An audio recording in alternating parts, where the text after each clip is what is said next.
व्यासपीठावरती उपस्थित असलेले शिवसेना पक्षप्रमुख श्री उद्धव ठाकरे,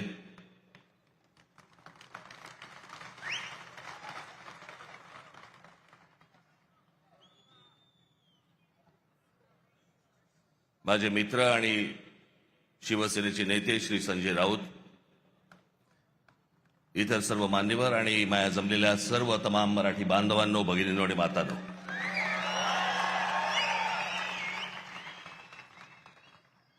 दरवेळेला इथे सभा घेतली की तो आमचा टेबल फॅन होतो. कुठे पाहायचं कळत नाही. इथे पाहायचंय का इथे पाहायचंय का इथे पाहायचंय. पण हे सरळ असल्यामुळे मी इथेच बघतो. चालेल ना?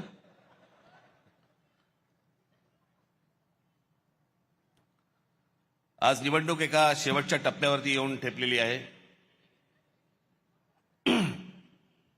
कालची सभा ही मुंबईची होती. आजची सभा ही ठाण्याची आहे.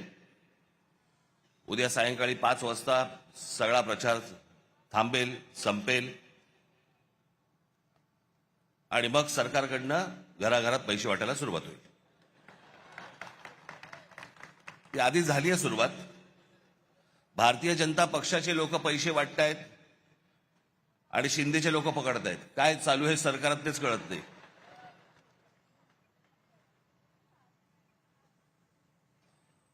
त्या दिवशी मी कल्याण डोंबिवलीला गेलो, अनेक मतदारसंघामध्ये फिरलो. प्रचंड हवा आहे तिकडे. सगळ्या गोष्टी एवढ्या करून पण मी खरं तर आज त्या कल्याण डोंबिवलीमधल्या काही लोकांना मी इथे बोलवणार होतो, पण आता प्रचाराचा शेवटचे काही 2 दिवस आहेत उरलेले आहेत म्हणून ते इथे येऊ नाही शकले. पण मला त्यांना तुमच्यासमोर तर मला त्यांना आणायचंच होतं, मुद्दामून आणायचं होतं. अनेक लोक आहेत.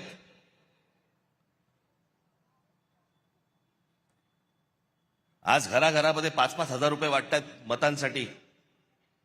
मला समजत नाही या लोकांचं. एका बाजूला म्हणतात आम्ही विकास केलाय आणि दुसऱ्या बाजूला पैसे वाटतात आणि म्हणतात मतदान करा. मग विकास काय केलात?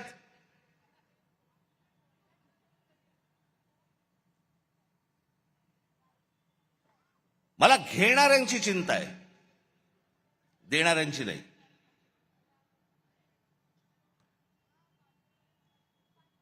आपण 5-5 हजार रुपयामध्ये आपल्या मुलांना, आपल्या मुलीला आपण काय सांगतोय, आपण काय शिकवतोय?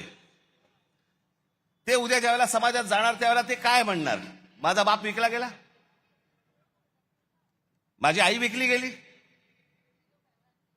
माझ्या वडिलांनी आणि माझ्या आईने पैशासाठी मत विकलं.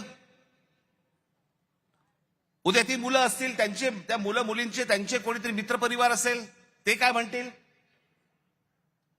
की अरे ह्यांच्या आई वडिलांनी मत विकलं, हे विकले गेले.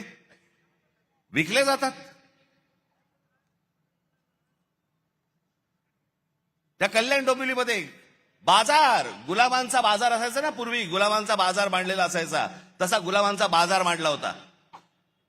महाराष्ट्रामध्ये 66 ठिकाणी पैसे देऊन, पैसे वाटून फॉर्म माघारी घ्यायला लावले.